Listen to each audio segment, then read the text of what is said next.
So I've been living off-grid in the wilderness for about 9 years now.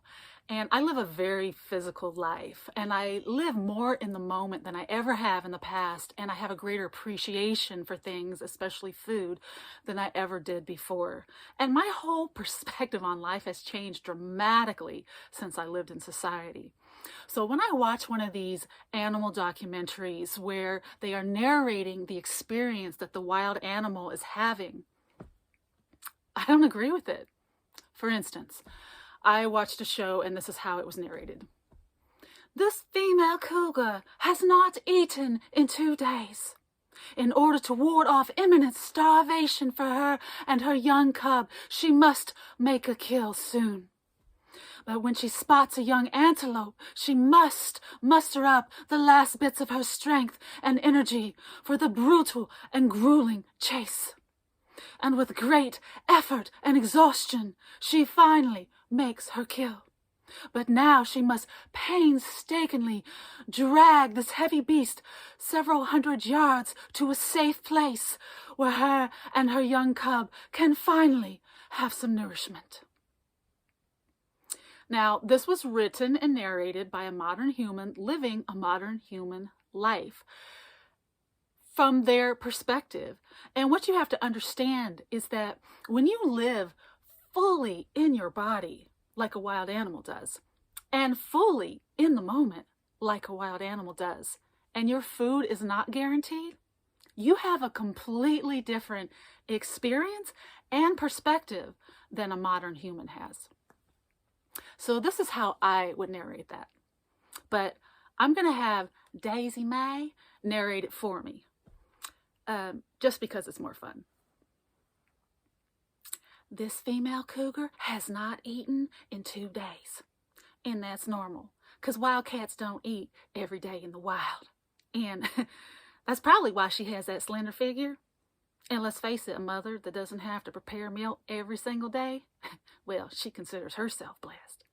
Now, after 2 days of just lounging around with her baby cub, just lounging, just licking her paws and licking her cub's face, just licky, licky, licky, she says to herself, which one of my neighbors do I want to eat today?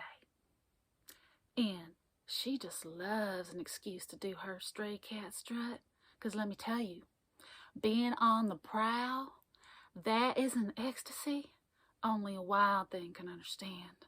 Ooh, she loves stalking. Stalking feels so good. And I'm not talking about the kind of stalking that human females wear sometimes. That shit don't feel good. No, she loves stalking because when she's stalking, she is feeling herself. Oh, and she feels sly and clever and powerful, like a boss. So when she spots that young antelope, she is overcome with lust. She's like, I can't wait to sink my teeth into that neck. And look at them thighs. So then the chase is on. She goes flying after that antelope like she is Wonder Cougar. And when she's running, she feels the blood just rushing through her veins. She feels so alive. It's like every muscle in her body is having an orgasm. Oh, the excitement, the rush, the power, the lust. And when she's flying through the air, she's like, hey, it's gonna be a good day. And then pounce, she sinks her teeth into the warm neck of this feisty beast. She grabs it in her clutch and they go tumbling over each other, over and over and over, in a ride so wild, it put most roller coasters to shame.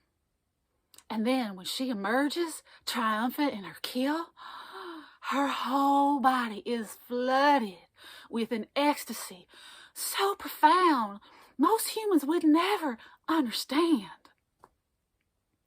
And she gets to do that all the time. Her body is so flooded with the phenomenal thrill of being wild and being alive and the pure desire to devour her next meal that when she has to drag that heavy beast several hundred yards, it feels like she's just tiptoeing through the tulips. And she is filled with nothing but pride because she brought home the bacon for her young cub. And she's going to take that beast apart piece by piece and devour that young antelope with a pleasure only a wild thing could understand. And they don't call her a cougar for nothing. Say when you grow up what you gonna be. Say you're gonna be walking ball of ecstasy. They say you can't rap that professionally. Say kiss my ass and I laugh to the breeze. Know who I am, know what I'm gonna be. Gonna be walking ball of ecstasy.